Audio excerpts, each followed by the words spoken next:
Dear students, मैंने अपने first video lecture में एनसीईआरटी के स्पेस और इसका जो नेक्स्ट पेज है उसमें यहां तक का एक्सप्लेनेशन आपको दे दिया है।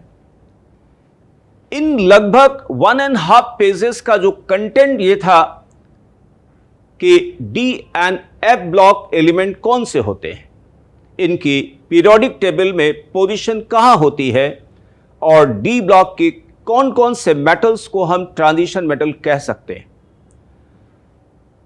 अब स्टूडेंट्स, सेकंड लेक्चर की शुरुआत मैं यहां से करता हूं। Article number 4.1 position in periodic table of transition elements और डी ब्लॉक एलिमेंट्स। तो डियर स्टूडेंट, जैसा कि आप जानते हैं, D block elements are flanked by S and P block elements. आप देख पा रहे होंगे, this is the format of periodic table. S block elements, P block elements, D block elements. Okay, next article 4.2 electronic configuration of D block elements.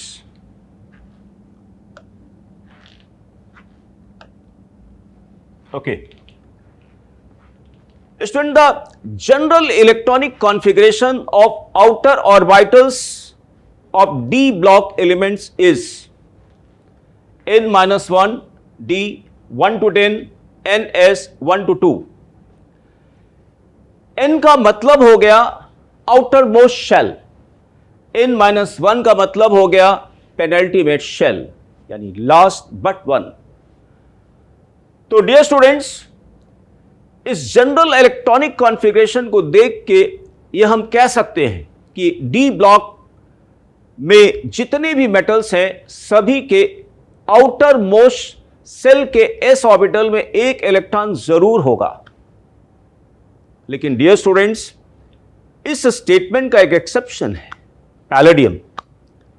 Palladium के outer most shell के S orbital में कोई electron नहीं होता है, क्योंकि इसका electronic configuration होगा 4d10 5s0। आप देख पा रहे होंगे ये पैलेडियम 4d10 5s0। वहीं पर स्टूडेंट्स जिंक, कैडमियम, मरकरी, कॉपरनीशियम जो अपने अपने ट्रांजिशन सीरीज के लास्ट एलिमेंट्स हैं, इनका जनरल इलेक्ट्रॉनिक कॉन्फ़िगरेशन होगा n-1 d10 ns2। ओके, अब स्टूडेंट बात ये करते हैं, वैसे तो आउटर मोस्ट शेल के एस ऑर्बिटल में 2 इलेक्ट्रॉन होने चाहिए थे, लेकिन इस जनरल कॉन्फ़िगरेशन से ऐसा लगता है कि कुछ मेटल ऐसे भी हैं जिनके आउटर मोस्ट शेल के एस सब शेल में एक इलेक्ट्रॉन भी हो सकता है। तो इसका एक्सप्लेनेशन देने से पहले हम 2 चीजें आपको और बताते हैं। पहली बात कि जो आउटर मोस्ट शेल है यानी ns और n-1 d, इन दोनों सबसेल के बीच एनर्जी गैप बहुत कम होता है, यानी that is less energy gap between ns and n-1 d subshells। First point, and the second point is half filled and full filled d orbitals are more stable। Okay, तो इन दोनों statement का use हम करते हैं first transition series में chromium और copper पर। Okay, तो डियर स्टूडेंट्स, वैसे तो क्रोमियम का इलेक्ट्रॉनिक कॉन्फ़िगरेशन ये होना चाहिए था, आप देख पा रहे होंगे, लेकिन इसका इलेक्ट्रॉनिक कॉन्फ़िगरेशन ये मिलता है। एक्चुअली जब डी ऑर्बिटल्स में एक इलेक्ट्रॉन की शॉर्टेज हो इन हाफ फील्ड या फुल फील्ड, तब एस ऑर्बिटल से एक इलेक्ट्रॉन माइग्रेट करता है और डी हाफ फिल्ड या फुल फिल्ड हो जाता है। ऐसे में स्टेबिलिटी क्या होगी, बढ़ जाएगी। ओके, आप स्टूडेंट देखिए यहां पर क्रोमियम का कॉन्फ़िगरेशन ऐसा लगता ये होना चाहिए, लेकिन 4s एंड 3d के बीच एनर्जी गैप बहुत कम है। 4s से इलेक्ट्रॉन एक माइग्रेट कर जाता है 3d में और अब इसका कॉन्फ़िगरेशन ये हो जाता है, स्टेबल हो गया। ओके, ऐसे स्टूडेंट्स कॉपर का इलेक्ट्रॉनिक कॉन्फ़िगरेशन ऐसा लगता है कि ये होना चाहिए था।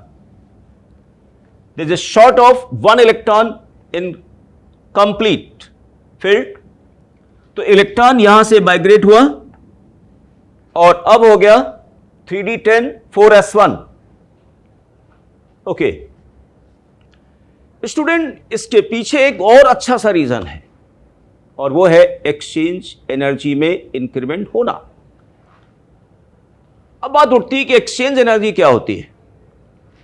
डियर स्टूडेंट्स, एक डीजेनरेट ऑर्बिटल्स में सेम स्पिन वाले इलेक्ट्रॉन्स अपनी पोजीशन को एक्सचेंज करते हैं in order to stabilize themselves. तो जैसे मान लिया मैं इस क्रोमियम वाले कॉन्फ़िगरेशन की बात करूं, तो ये वाला इलेक्ट्रॉन अपनी पोजीशन को एक्सचेंज कर सकता है इससे, वहीं पर इससे भी एक्सचेंज कर सकता है, इससे भी एक्सचेंज कर सकता है। यानी ये 3 पॉसिबल एक्सचेंजेस कर सकता है, 2 पॉसिबल एक्सचेंजेस कर सकता है, 1 एक्सचेंज कर सकता है। और एक एक्सचेंज में क्या होगी, मान लिया ई एनर्जी रिलीज होती है, तो total number of possible exchanges by these electrons कितना हो गया, -6e। जबकि अगर यहां देखा जाए तो ये नंबर ऑफ एक्सचेंजेस देखिए 1 2 3 4, ये 4 एक्सचेंजेस कर सकता है, 3 2 and 1। Total number of possible exchanges 10, तो रिलीज एनर्जी कितनी हो गई, -10e। इसलिए स्टूडेंट्स ये वाला कॉन्फ़िगरेशन ज्यादा स्टेबल होगा। ऐसे ही हम इस कॉन्सेप्ट को एक्सटेंड कर सकते हैं कॉपर में भी। तो total number of possible exchanges in this configuration will be, जो क्लॉकवाइज स्पिन वाले इलेक्ट्रॉन जो दिखाए गए हैं उनकी एक्सचेंजेस कितनी हुई टोटल पॉसिबल, -10e, प्लस जो एंटी क्लॉकवाइज है उनकी -6e, टोटल कितना हो गया, -16e। और यहां पर 1 2 3 4 पेयर्ड इलेक्ट्रॉन है, यानी 4 पेयरिंग, मीन पेयरिंग एनर्जी लगी होगी 4। ओके, लेकिन अगर हम इस कॉन्फ़िगरेशन पे बात करें तो total number of possible exchanges होंगे 20, इसलिए रिलीज एनर्जी कितनी हो गई, -20e प्लस 5p। तो exchange energy has been increased dear students, और इसीलिए क्या कहा जाता है, half filled and full filled जो कॉन्फ़िगरेशन है वो ज्यादा स्टेबल होते हैं। ओके, तो स्टूडेंट जो चीज अभी मैंने आपको एक्सप्लेन की है, ओके, देखिए स्पेस में कहां लिखा गया है, आप देख पा रहे होंगे, द जनरल इलेक्ट्रॉनिक कॉन्फ़िगरेशन, ये आ गया यहां पे n-1, ये वाला आ गया। पैलेडियम का कॉन्फ़िगरेशन देखिए यहां पर आ गया ये। ओके, कॉपर और क्रोमियम के बारे में यहां लिखा हुआ जो मैंने एक्सप्लेन किया है। ओके, और आप लोग देख पा रहे होंगे ये सेकंड ट्रांजिशन सीरीज में पैलेडियम हो गया। पैलेडियम का एटॉमिक नंबर 46, इसके 5s में 0 इलेक्ट्रॉन है, वहीं पर 4d में 10 है। आप देख पा रहे हैं यहां पे इन तीनों सीरीज में s में 7s में सब जगह इलेक्ट्रॉन है, 6s में इलेक्ट्रॉन है, 5s में सब जगह इलेक्ट्रॉन है, बस पैलेडियम में नहीं।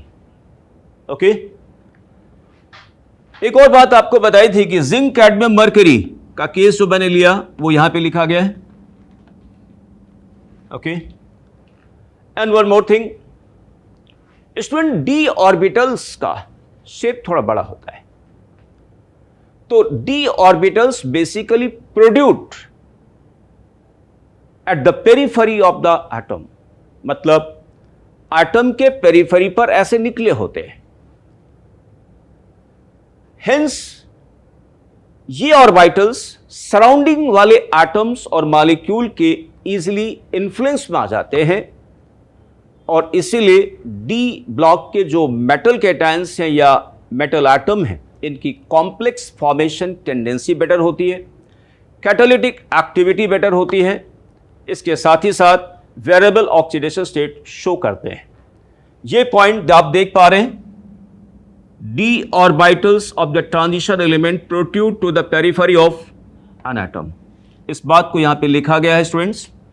अब एक यहां एग्जाम्पल है 4.1, इसमें लिखा गया है कि स्कैंडियम ट्रांजिशन मेटल है, वहीं पर जिंक जो है वो ट्रांजिशन मेटल नहीं है।